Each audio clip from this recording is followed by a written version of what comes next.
These raised fists cutting across the air, these banners speaking loud, and the slogans renting the atmosphere. They all represent the other half of a nation struggling to bridge various divides facing contemporary India. This is a kind of a bogey which has been created. Actually, if you look to the movement, women in the women's movement are from the middle class, but we are not fighting for ourselves. We are fighting for the women, those who cannot speak for themselves. So we are articulating their demand, and we feel that if women from backwards, scheduled caste, they come up, we shall be able to give a new direction to the whole policy of development, and it will change and it will benefit the women at the grassroots. And leading this rally were veteran parliamentarians, die-hard women activists, journalists, and anybody who's committed to the cause. A cause of women's emancipation from a socio-political structure which they believe has suffered from an inbuilt bias against them and is mostly man-made. Women will get a voice of their own because women do relate with women much more easier than they relate with men. They do. It's a fact of nature. Like a woman would not hesitate reaching out to me because she thinks I'm one of them. But she has a hesitation reaching out to men. So if they would have women representing them, I think it will make it easier for women to reach out to women. Now this 50% of Indian population is demanding a 33% reservation in the legislative system. So far what has happened, every political party says that yes, we will consider women. And when it comes to giving tickets, nobody gives. And here now there is no loophole left. You have to give it to a woman, this constituency that is reserved, and she has to come. I myself didn't believe a few years ago that we should come on merit. I didn't believe in a reservation. But having seen what kind of people are getting and what is happening, now we are convinced totally that without reservation we would not have any kind of a say in policies, in planning of an Indian government. They are certain they are demanding what they rightfully deserve. And this week they were out with a mission to create a public opinion in favor of passing the 81st Amendment Bill, which will give them the 33% reservation in state legislative assemblies and the Lok Sabha. How does men going into parliament change the lives of men? That's not the point. The point is a right to be there, a right to our adequate representation. It's got nothing to do with changing lives or saying we are better than men or we are less corrupt or we are less criminal. That's not the point. That is not the point. The point is that this is a democratic right which for 50 years we have been waiting to be given. It is not going to be given. Therefore, we have come to the conclusion that without legislation it is not going to happen. Although most of the political parties have committed in their election manifestos on such a reservation, there is apprehension among the women that this bill may once again be scuttled by vested interests. Why was the bill not passed? That is the crucial aspect that we, on the eve of the Parliament session, have to discuss. And undoubtedly, the first question here is, I think, which we all have to address, does Parliament have any accountability to the women of this country?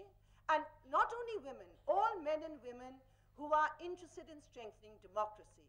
Number two, do all those national political parties who have given a categorical assurance in their election manifestos and probably got votes on that manifesto, what is their answer? The bill, which failed to see the light in the last parliamentary session, now lies with a joint select committee appointed by the Parliament to study various provisions. This report will now be submitted on the 9th of December instead of the first day of the winter session.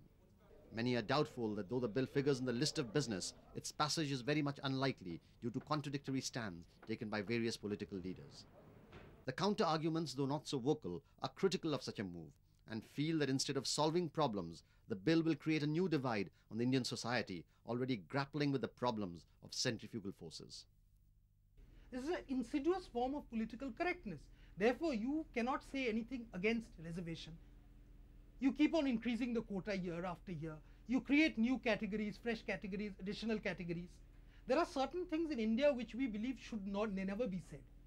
And one of these things is the question of that you can never agree, you can never be seen to be opposing 33% reservation. It's a form, it's a draconian form, it's a regimentation of ideas which I find very, very reprehensible. But the women on the battlefront are unrelenting and have been able to garner support of various leading personalities to bolster their demand. holding meetings of the past and present women parliamentarians. The meeting held this week also had some prominent leaders voicing their opinion. Please not mix up the question of reservations on the basis of class, caste or community with the question of gender reservations for women in our legislatures. नारी के सहभाग बिना हर बदलाव अधूरा है। तो जीवन के हर क्षेत्र में और खास करके निर्णय के उस क्षेत्र में जहां पर निर्णय लिए जाते हैं समाज के लिए, देश के लिए, वहां औरतों की सहभागिता बराबरी के आधार पर होनी चाहिए। But many feel that the implication of such a provision, though very noble in intention, may create many side effects that would be difficult to handle. It's very easy to say, you know, we'll solve all the problems by giving 33%. They are afraid of taking on this problem frontally. And that seems to be, and in fact, you're avoiding the debate. Instead, you're allowing the national agenda to be hijacked by a bunch of shrill representatives who claim to have a monopoly of the truth. And some of them have lost their Marxism, so they've switched on to some gender-based ideas. The second problem that may prove to be ticklish to handle is the method, means and machinery to implement the bill. Details which critics claim the bill has not addressed satisfactorily. For instance, the modality by which the seats for reservation will be selected, the time period for which this reservation will come to force, and whether this reservation should also be extended to the Rajya Sabha as well. However, what is certain is there will be a volley of fireworks in this winter session of the Parliament, and this time the battle of genders will be fought on the floor of the House.